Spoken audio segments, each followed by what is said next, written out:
യുദ്ധത്തിൽ ഒരു സമാധാന നിലപാട് സ്വീകരിക്കുക എന്നതൊക്കെ മനുഷ്യത്വരഹിതമായി പ്രവർത്തിക്കുന്ന നെതന്യാഹുവിനെ സംബന്ധിച്ചിടത്തോളം അത്ര ദഹിക്കാത്ത ഒരു ഏർപ്പാടാണ്.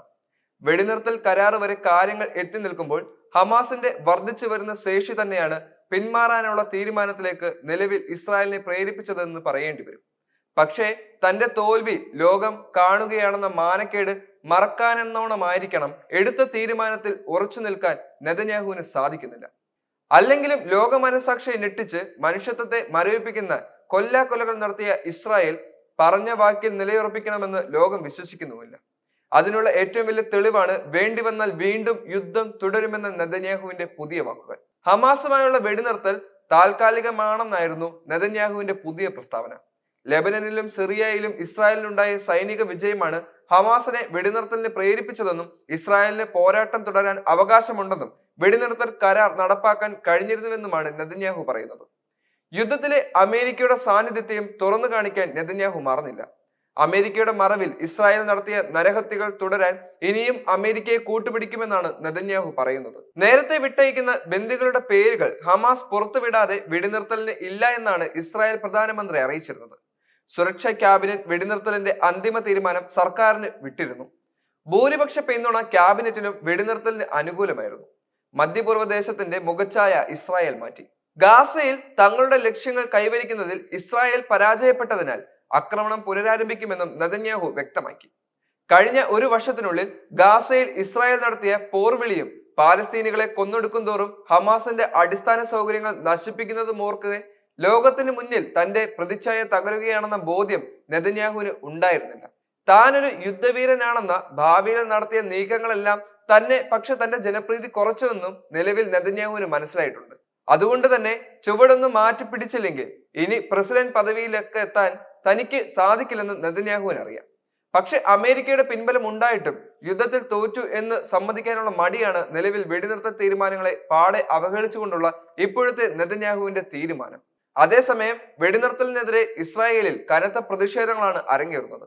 പ്രധാനമന്ത്രി ബെഞ്ചമിൻ നെതന്യാഹു രാജിവെക്കണമെന്നും യുദ്ധം തുടരണമെന്നും ആവശ്യപ്പെട്ട് ഇസ്രായേലികൾ ജെറുസലേമിൽ ഒത്തുകൂടുകയും ചെയ്തു. യുദ്ധത്തിൽ കൊല്ലപ്പെട്ട ഇസ്രായേൽ സൈനികരോടുള്ള വഞ്ചനയാണ് വെടിനിർത്തലെന്നും അമേരിക്കയുടെ സഹകരണത്തോടെ യുദ്ധം തുടരണമെന്നും ഇവരുടെ ആവശ്യമുണ്ട്. ബന്ദികളെ മോചിപ്പിക്കുകയാണ് കരാറിലെത്താനുള്ള നെതന്യാഹുവിന്റെ മറ്റൊരു പ്രധാന കാരണം. ഏകദേശം 100 ഇസ്രായേൽ ബന്ദികൾ ഹമാസിന്റെ കൈകളിലുണ്ട്. പക്ഷേ യുദ്ധം അവസാനിപ്പിക്കാൻ പണ്ടേ താല്പര്യമില്ലാത്ത നെതന്യാഹുവിന്റെ ഇപ്പോഴത്തെ ബലം അമേരിക്കയാണ്.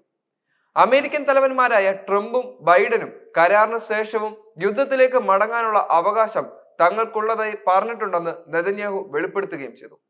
ഇതുവരെ കുറഞ്ഞത് 46,788 പാലസ്തീനികളുടെ കൂടുതലും സ്ത്രീകളും കുട്ടികളും ജീവൻ അപഹരിച്ച യുദ്ധത്തിന് അമേരിക്ക നിരന്തരമായ രാഷ്ട്രീയ സൈനിക രഹസ്യാന്വേഷണമായ പിന്തുണ നൽകുന്നുണ്ടെന്നാണ് പരസ്യമായ രഹസ്യം. യുദ്ധം ഇതുവരെ അവസാനിച്ചിട്ടില്ല. ഞങ്ങൾക്ക് ഇനിയും ഒരുപാട് ദൂരം പോകാനുണ്ടെന്ന് നെതന്യാഹു പറയുന്നു. ഞങ്ങളുടെ എല്ലാ യുദ്ധ ലക്ഷ്യങ്ങളും ഞങ്ങൾ കൈവരിക്കുമെന്ന് ഞാൻ വാഗ്ദാനം ചെയ്യുന്നു. ഹമാസ് ഉൾപ്പെടെയുള്ള പാലസ്തീൻ പ്രതിരോധ ഗ്രൂപ്പുകളെ ഉന്മൂലനം ചെയ്യുമെന്ന് ഇസ്രായേൽ ഭരണകൂടം ഉറപ്പിച്ചുകൊണ്ടിരിക്കുകയാണെന്നും അദ്ദേഹം കൂട്ടിച്ചേർത്തു. ഇതെല്ലാം വെടിനിർത്തൽ കരാറിനെ വീണ്ടും ഇസ്രായേൽ പ്രഹസനമാക്കുകയാണോ എന്ന ചോദ്യമാണ് ഉയർത്തിക്കൊണ്ടുവരുന്നത്. അങ്ങനെ കരാർ ലംഘനമായി ഇസ്രായേൽ വീണ്ടും എന്തെങ്കിലും ചെയ്താൽ അതിനുള്ള തിരിച്ചടി ഒരുപക്ഷെ ഇസ്രായേലിന് താങ്ങാനാവില്ല. അതിന് ഏത് അമേരിക്ക കൈത്താങ്ങുമായി വന്നിട്ട് കാര്യമില്ല. ഇറാൻ, യമൻ അടക്കമുള്ള കൂട്ടാളികൾ ഇസ്രായേലിനെതിരെ പാലസ്തീന് വേണ്ടി കളത്തിലിറങ്ങിയാൽ പിന്നെ ഇസ്രായേൽ നേരിടാൻ പോകുന്നത് പ്രതീക്ഷിച്ചതിലും അപ്പുറത്തുള്ള പ്രത്യാക്രമണങ്ങളായിരിക്കും എന്നതിൽ യാതൊരു സംശയവുമില്ല. അതിനിടയിൽ കഴിഞ്ഞ 15 മാസത്തോളമായി വംശഹത്യയിലൂടെ ക്രൂരമായ യുദ്ധം നടത്തിയിരുന്ന ഇസ്രായേൽ ഭരണകൂടത്തിന് മുമ്പിൽ സമാനതകളില്ലാത്ത വിജയം നേടിയ ഗാസ മുനമ്പിലെ പാലസ്തീനികളെ വിദേശകാര്യമന്ത്രി അബ്ബാസ് ആരങ്ചി അഭിനന്ദിക്കുകയും ചെയ്തു. ഗാസയിലെ ഇസ്ലാമിക് ജിഹാദ് പ്രതിരോധ പ്രസ്ഥാനത്തിന്റെ സെക്രട്ടറി ജനറൽ സിയാദ് അൽ നഖാലുമായി ശനിയാഴ്ച നടത്തിയ ഫോൺ കോളിലാണ് അദ്ദേഹം ഹമാസിന്റെ നേട്ടത്തെക്കുറിച്ച് എടുത്തു പറയുന്നത്.